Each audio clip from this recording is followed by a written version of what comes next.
Welcome to the Cannabis Equipment News Podcast. Hi, I'm David Manti, and welcome to a new episode of the Cannabis Equipment News Podcast. With me this week is Jonathan Swope, Chief Marketing Officer at Solis, a sun-grown cannabis brand based out of Santa Barbara, California. Thank you very much for joining me today, Jonathan. Thank you. Thank you for having me. Before we get started, please make sure to like, share, and subscribe to the podcast. You can also help us out a lot by leaving the podcast a positive review on whatever platform you use. If you want to email the podcast, you can reach me at david@cannabisequipmentnews.com, and make sure to subscribe to our daily newsletter. Get the podcast delivered to your inbox first. Jonathan, I always like to start with a bit of background. How did you find yourself in cannabis?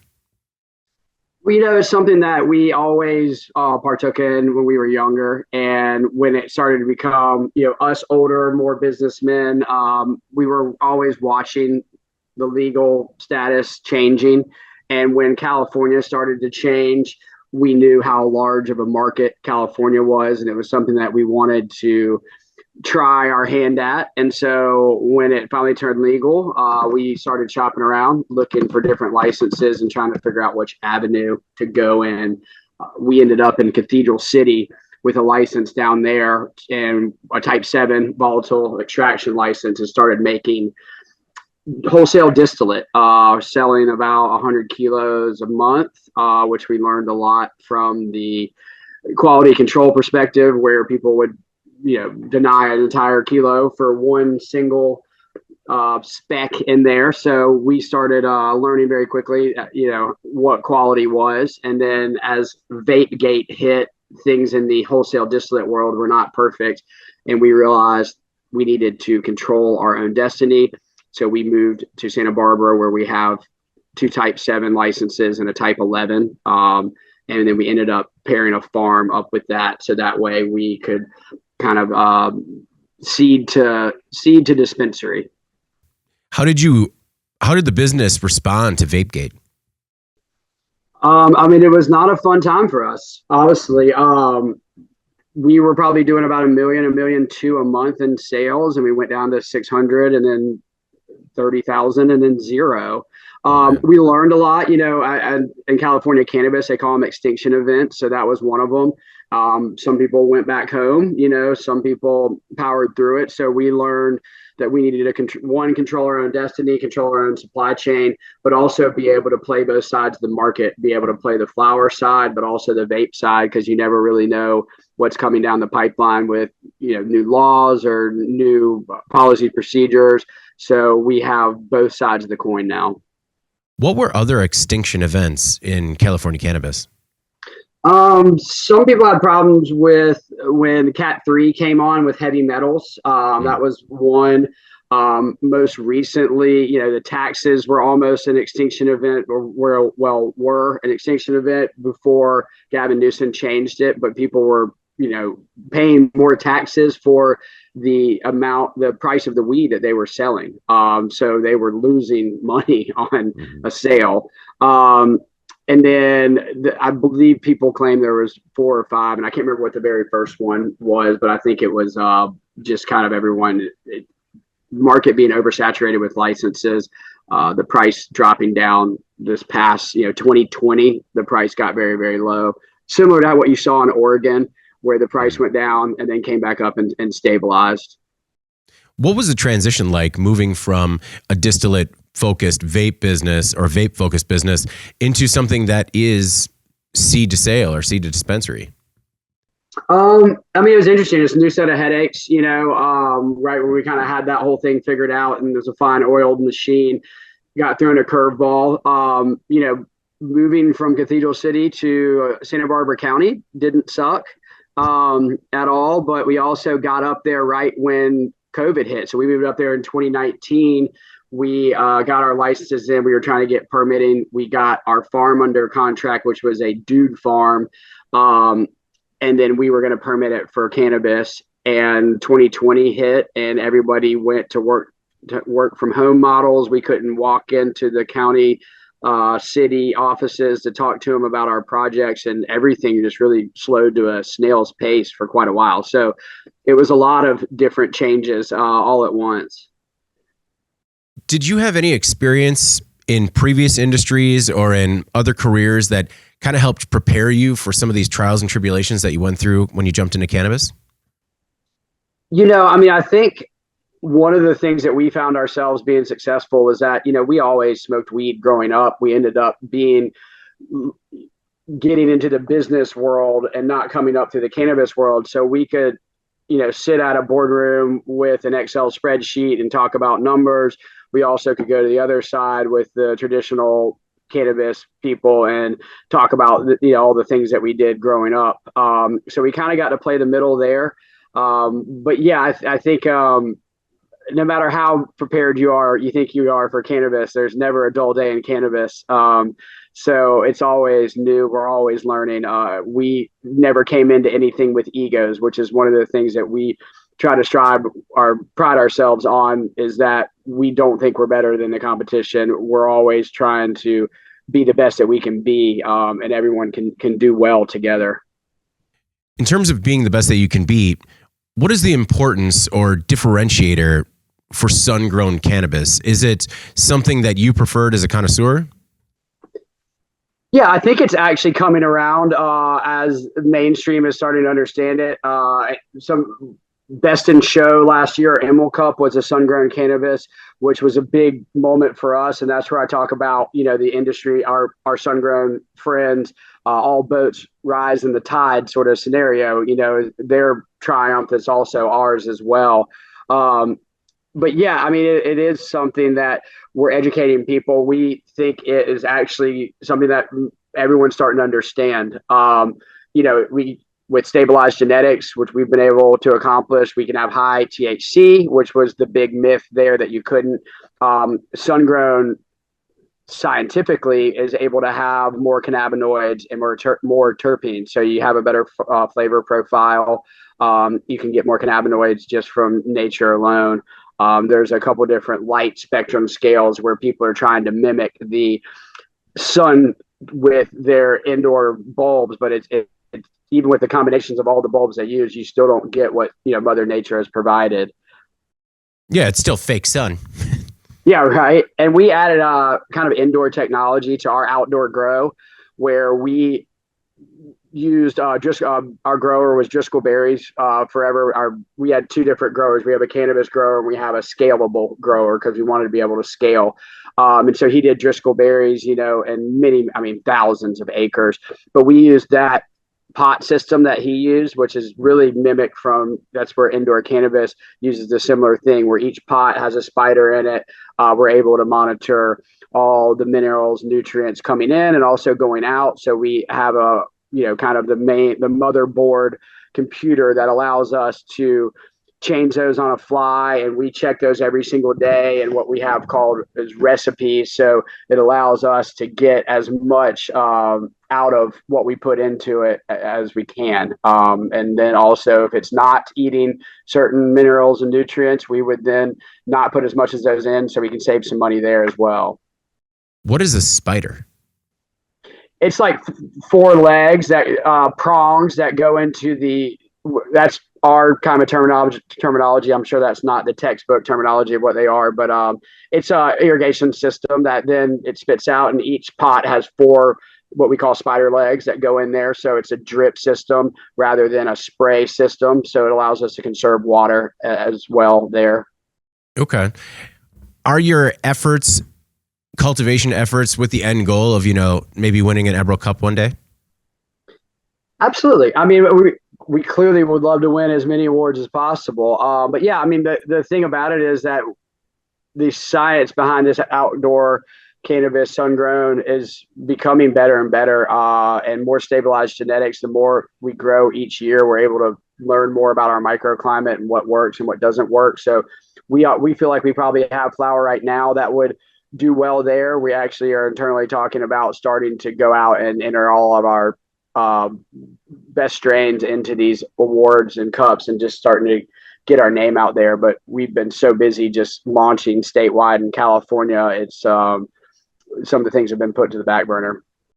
That's one of the things that I don't think people understand about some of those awards, is that they take kind of a bit to enter and track through the process. And, especially when you're a startup, you really don't have a lot of extra time. No, we do not. Not enough hours in the week for sure. And it does, it does involve that. And there's, you asking earlier about our business acclimate, there's always that saying, work on your business and not in your business. And right now we're definitely in our business, and eventually we'll be able to work on our business. But those are the things that are on your business, being able to take off, Wednesday, Thursday, Friday, Saturday to go up to a cup is great. And we always go up there because we want to see the competition, everything, but we're usually able to pop up there for a day or so. And then we're right back to what we were doing before that. One thing that I was drawn to with Solis is your conservation efforts and your importance that you put on your company's environmental impact. Can you talk about some of the methods that you use and why you chose to use them specifically for conservation and limiting your impact on the environment? Absolutely. And I learned a lot through this. I was the one that spearheaded the turning a dude ranch into a cannabis farm. We didn't want to pay these crazy cannabis prices. So, we did all of our licensing for the 2 type 7s and the type 11 ourselves, but also that required us to get the farm, our LUP and also our business license out there, which, is a major hurdle. We ran into the endangered California tiger salamander, and I've learned more about the endangered tiger salamander through baptism by fire than I ever thought I would know in this lifetime. But through that, we understood, the need for that. And we worked very closely with California Fish and Wildlife and U.S. Fish and Wildlife to make sure that the migration patterns and the areas of our farm were not disrupting different areas, that the endangered tiger salamander, but also the spade toad, which is not recognized as endangered, but it is listed as a concerned species. And so we ended up buying also credits there to offset what we were doing at our farm at a La Purisma mitigation bank credits there. They have a mitigation bank farm there, which I call it like the Club Med for tiger salamanders out there. So we kind of sponsored 8 acres out there to make sure that they're going to thrive. But yeah, so we learned a lot there. And then honestly, through a lot of the other things, some of it's cost saving measures, but it's also just wasteful from a business perspective, and then environmentally too. With the spider system, you're not spraying water everywhere and it's kind of just running off. You drip out what you use, and we want to do that for a lot of different reasons. Conservation and business, being the top 2. When you came upon the salamander and toad problem, did you ever envision they would take so much of your time to find a solution?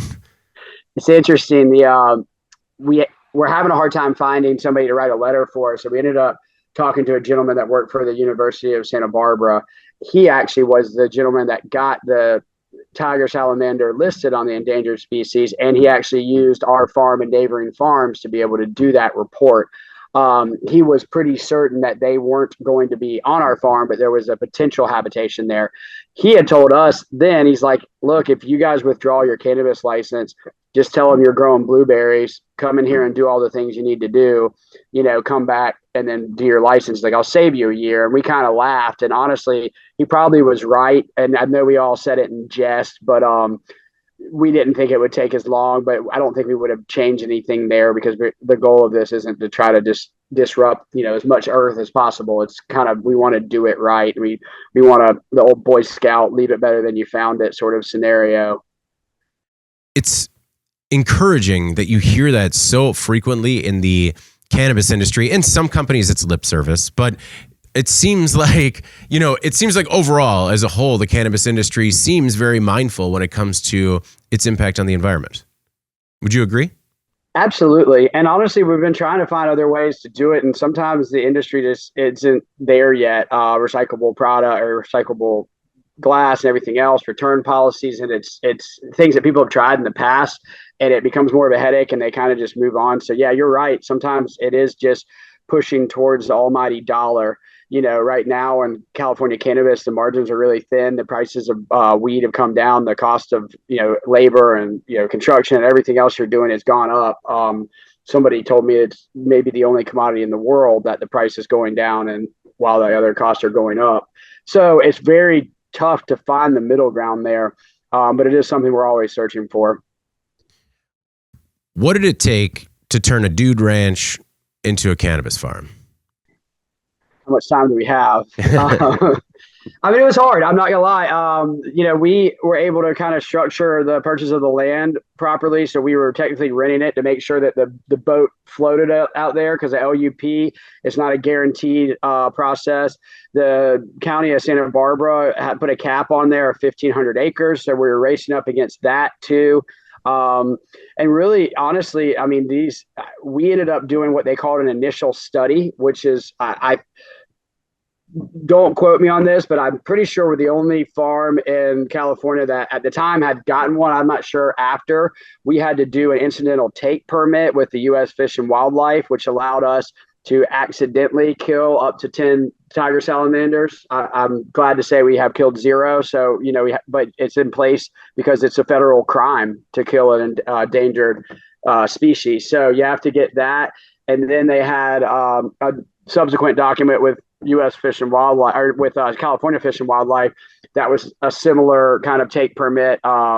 So we were having to juggle all of those. The initial study is 31 or 35 different environmental reports put into one. I think it's about 180 pages. It probably took us 9 months to a year, and most people told us that it usually takes 2 to 3 years to get one completed. So luckily, I am pretty OCD about my emails, so I just had reminders set to email people once a week for almost a year, trying to get things pushed forward. And again, it was in the middle of COVID, so they were all working from home, and their workloads had changed, and everything had kind of become different. So it was, I'm not going to say it was a monumental task, but it wasn't a seamless process by any means. We came out clean on the other side, and we're fortunate for that. Did you have to do any sort of remediation to the land? When we we had virgin soil, and that was one of the things that was, and that was what the gentleman from the University of Santa Barbara was saying, that we hadn't disrupted the land, and it had never been disrupted because it was a dude farm. So when we actually tilled it and ripping the soil and then tilling it up to be able to be farmed, we had some gopher holes out there. So we had to have a person on site come check every single gopher hole to make sure there wasn't a salamander at the bottom of it. So we were paying biologists there to, just watch over it and raise your hand when you found one, and he'd come over and give you a clearance. And then we checked the entire field. So we were very thorough in how we did it. And we worked hand in hand with the local, organizations, U.S. Fish and Wildlife, California Fish and Wildlife. And I make it, sound as more tedious than it was, but it was definitely something that we didn't think we were going to have to ever do. But, we're glad that we did. And it ended up, becoming easy once we understood what we had to do. Did you find how many of these salamanders did you find on the property? I've never seen one. Okay. I mean, I've only met 2 or 3 people that have ever seen one in their life. Obviously, that's why they're endangered, but also there's a couple ponds north of us that physically have them in there, but they draw a ring around them as a radius of a potential habitation of other ponds. And unfortunately, the radius hit a couple water areas in our land and one south of our land that became a area of concern. See, I just imagine that your land was like a hotbed of these things, and that, after they were relocated, you kept some as like, a company mascots, but 0, huh? That's frustrating. There may be some salamander tattoos in our future if this thing, goes as we hope. But yeah, it's interesting because there's a couple of times that we found some spade toads that we thought was, California tiger salamander larvae, and which would change exactly what we would have to do, because that whole area would have a radius around it. And so our heart kind of sunk. And then they finally, checked them, and it's a spade toad, which we then, extracted those with environmental biologists there. And we built another pond on site that is a spade toad pond. And so we've been hiring a biologist to make sure that anyone's larvae that pop up in any water areas there, that they're moved to the pond. And that's a conservation easement area of our land, which we have 600 acres. We have really about 525 conservation acres. So that's in an easement. We cannot touch it. And we made sure to actually have different mitigation bridges so if this pond, as they thrive, they can get back into the wilderness and not have to try to crawl through a cannabis farm. Okay. It sounded like one of the things that drew you to the land was this quote, Goldilocks climate. Can you describe what a Goldilocks climate is and why it was so alluring? Yeah, so they use a Goldilocks, like the Earth is in the Goldilocks ring around the sun, where it's not too hot, not too cold, sort of scenario. We learned a lot about, because it's kind of wine country over there. They use the term refrigerated sunshine, and the warm California sun in Santa Barbara, especially West Santa Barbara County, you get the cold ocean breezes coming in, so it cools the area and allows for a lot of different plants and growing organisms to thrive, cannabis being one of those. So it was always interesting there. With California and Santa Barbara, when people have already gotten the licenses previous to us, they were charging crazy numbers, which have now come down to maybe back down to earth a little bit, but still. So yeah, we wanted to be in that area, but we needed to kind of create the value our own. It also stresses on your website that you're bringing automation to outdoor cultivation. What type of automation? Is that the spider that you're talking about, or are there other tools and equipment? We brought in a mega board, which is a cultivation irrigation computer that then has a fertigation kind of plant at our southern cultivation area, which then pushes out all the water comes through there. We add minerals, nutrients to it. It all is allowed to see the flow through. What we take each plant out, usually each day, and moving around to different what we call blocks, really valves. So each block we check what's going in there, and we're able to see there. And we what we call recipes. So we can change a recipe where it's like, hey, the pH is low. We need more nutrients. It's not taking this. The calcium needs to be higher. So we can kind of click on the recipes, and it allows us to do that. We also have an off-site tea brew facility, which that allows us to increase microbials back into the bowel injections. It'll boost biological activity, beneficial fungus, bacteria, sugars, amino acids. And that's just really kind of fancy talk for more substantial root growth. And that allows us to have heighten the terpenes, but also more resin production, which increases the THC level as well. So that's how we're able to try to make sure that we accomplish, the higher THCs that the market wants without just making sure that it's done properly from the very beginning to make sure that the end product is what we want it to be. Talking about the end product, it sounds like Solis does a lot of rigorous quality control, and flower presentation is important to you guys. What do you guys do to kind of go that extra mile when it comes to quality control and maintaining that flower presentation that you're looking for? A lot of the automation allows us to do that. As the computers and the machines are kind of doing some of the work for us, it allows them our farm team to be able to go through and check. We make sure that that's done there. We have multiple different consultants that come in. We have a soil consultant, we have a minerals nutrient consultant, we have another cannabis consultant on top of our cannabis farmer, just because you can't put too many eyes on it, right? So we do that, and it allows our team to kind of be free from having to go through and all the waterings and stuff like that with the watering truck, which we watch other farms down the street do every single day.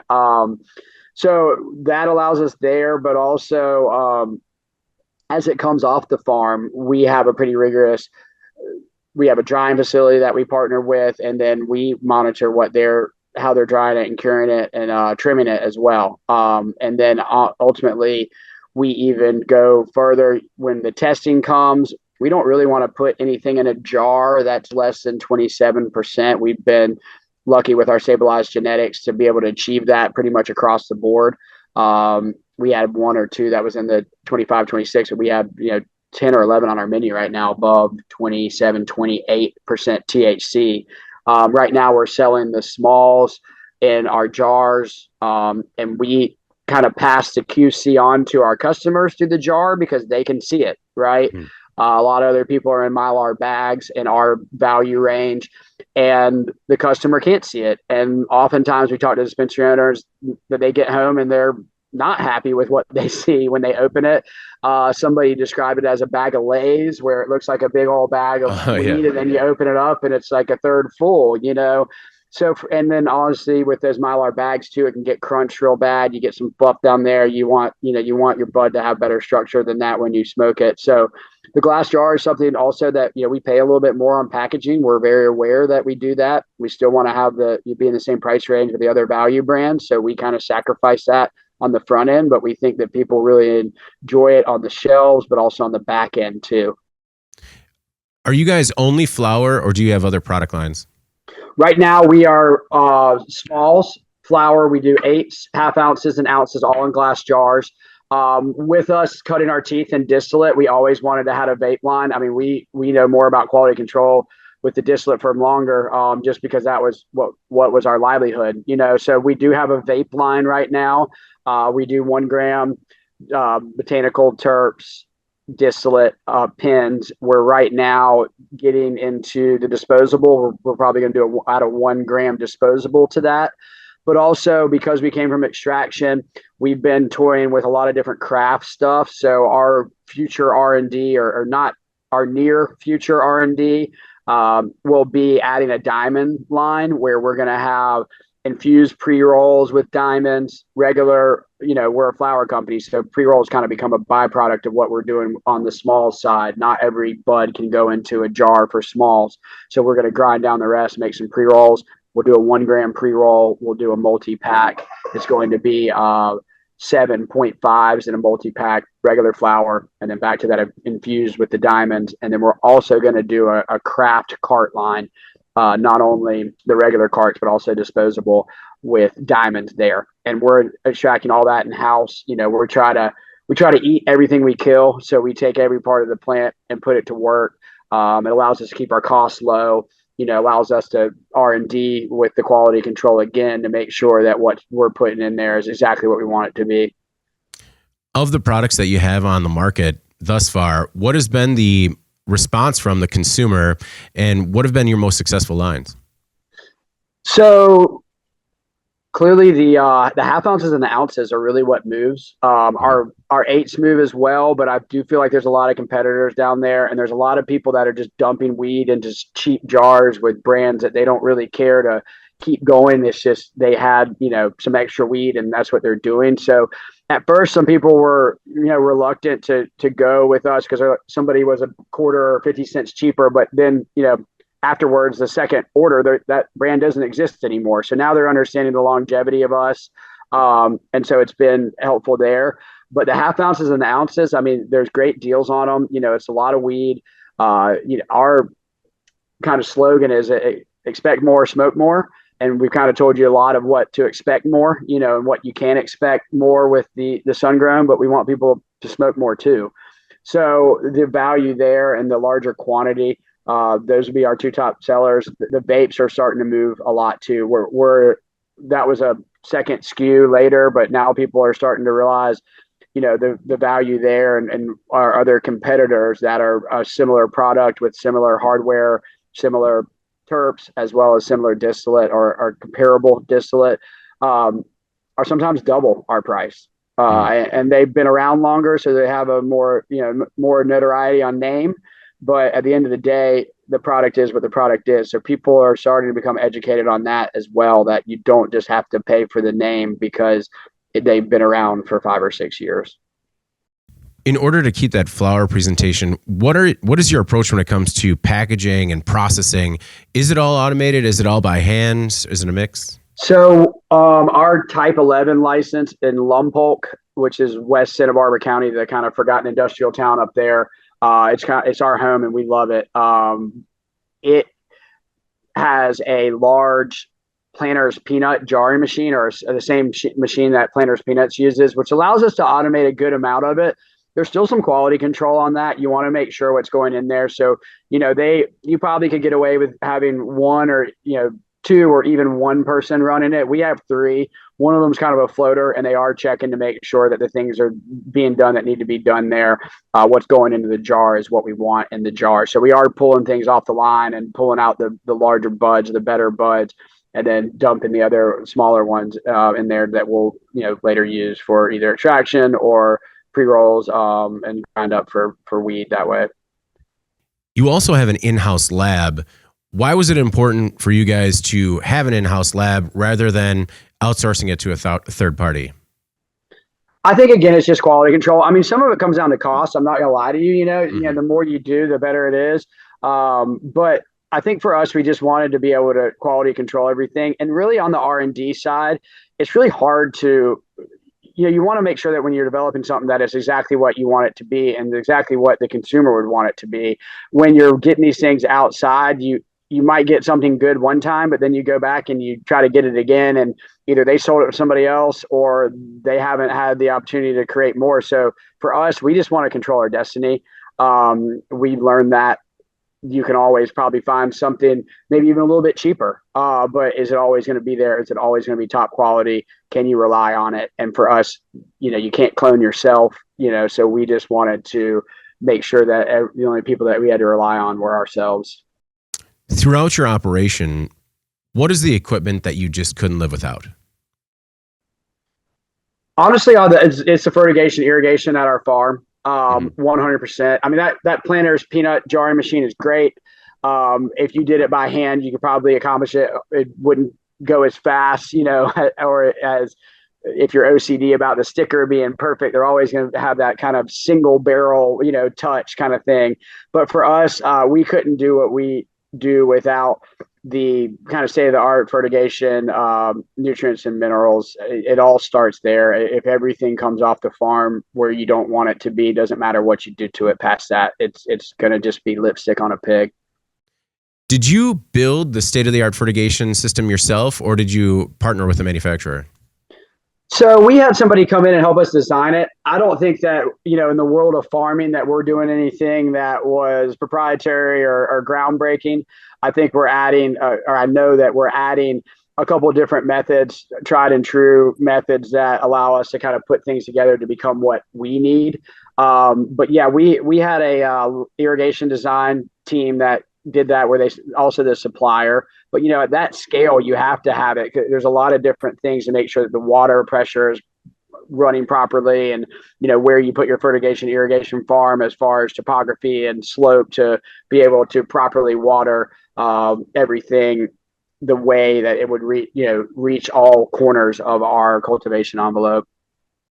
So how you wound up on my radar was you recently signed a partnership with PedalFast. How do you plan on leveraging that partnership, and when it comes to getting your name out there a little bit?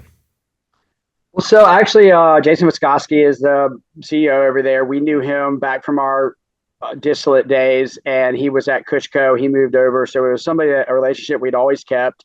Something that we eventually knew that we were going to need. We interviewed a couple people, and PedalFast was one of was the best for us, and we had a great relationship with them already. It fit very seamlessly with what we were trying to do. Also, they are expanding into other states, and that's not where we're at yet. California is the fourth largest economy in the world now, or just risen up from the fifth. But so it's a monster of its own. So we're going to try to tame the monster for us. But we did appreciate the idea that they are allowing brands to go MSO with them too. So that was an allure as well.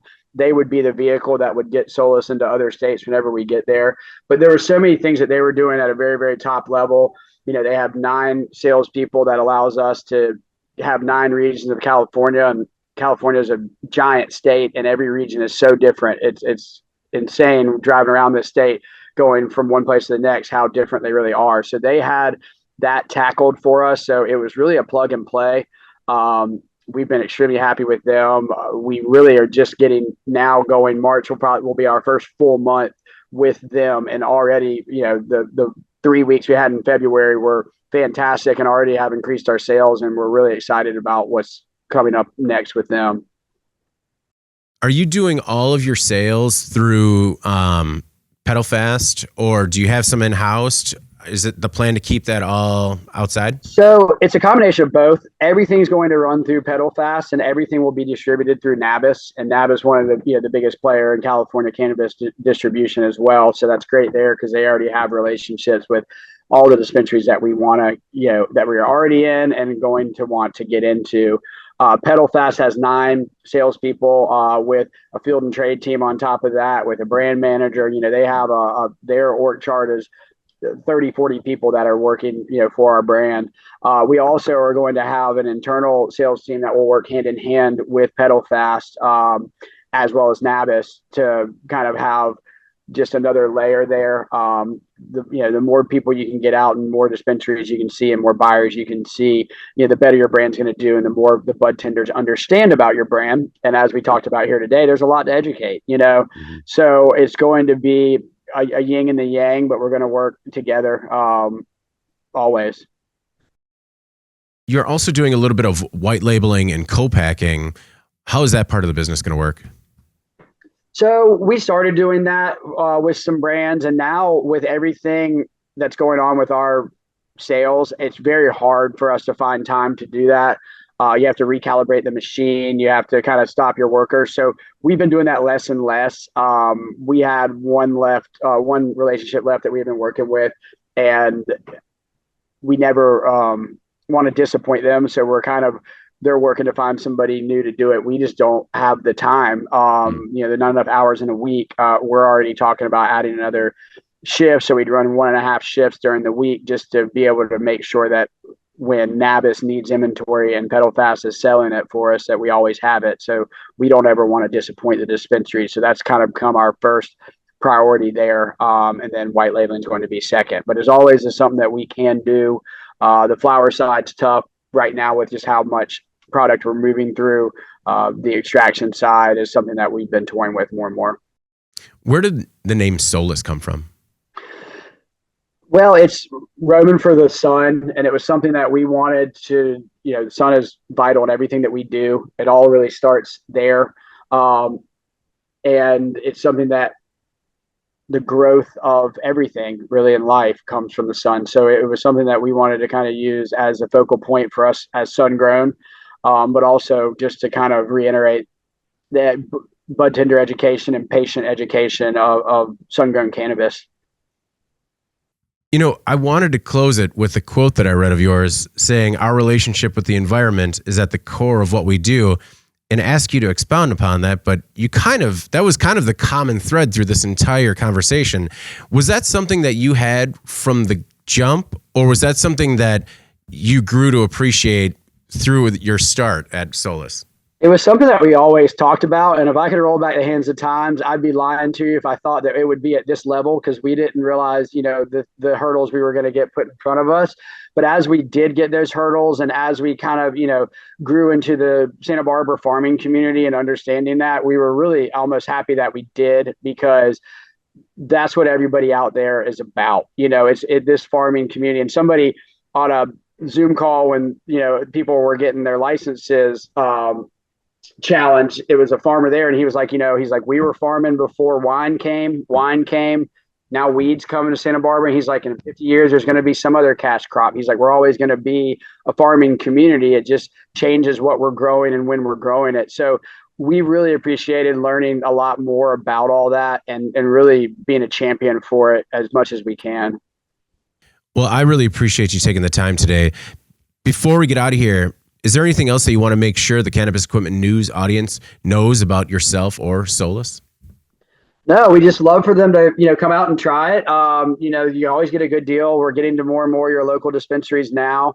But as we expand, we just want people to, check it out. And everyone that has checked it out, we get tons of DMs on Instagram and a bunch of posts on a bunch of comments on our posts about how much they love it. So we just hope that everybody else does love it. We hope we can save you a couple bucks at the shelf as well and still get a really quality product. Of the products you produce, what's your favorite? Right now, I've been smoking the Tropicana Cherry, and I got the Mac 1 here as well. I've been smoking a lot of our sativas, and then right now I'm R&Ding all of our diamond carts too, so I kind of get to pick my flavors there. But the peanut butter is probably one of my favorites so far, and the wedding cake is probably the two that I'm liking there. Well, that all sounds excellent. And the next time I'm out in that area, I'm definitely going to check it out. Absolutely. We'd love to give you a farm tour. It's really cool to see. Oh, my goodness. That'd be amazing. Absolutely. Let's make it happen. Well, thank you again for taking the time today. And I hope we get a chance to talk again soon. David, thank you. I really appreciate it. All right. Well, before we get out of here, please make sure to like, share, and subscribe to the podcast. You can also help us out a lot by leaving us a positive review on whatever platform you use. If you want to email me, you can reach me at David@Cannabis Equipment News with email the podcast in the subject line. You can also subscribe to our daily newsletter. Make sure you get it delivered to your inbox first. For Jonathan Swope, CMO of Solis, the sun-grown cannabis brand in California, I'm David Manti. This is the Cannabis Equipment News Podcast, and we'll see you next week. Thank you for listening to the Cannabis Equipment News Podcast.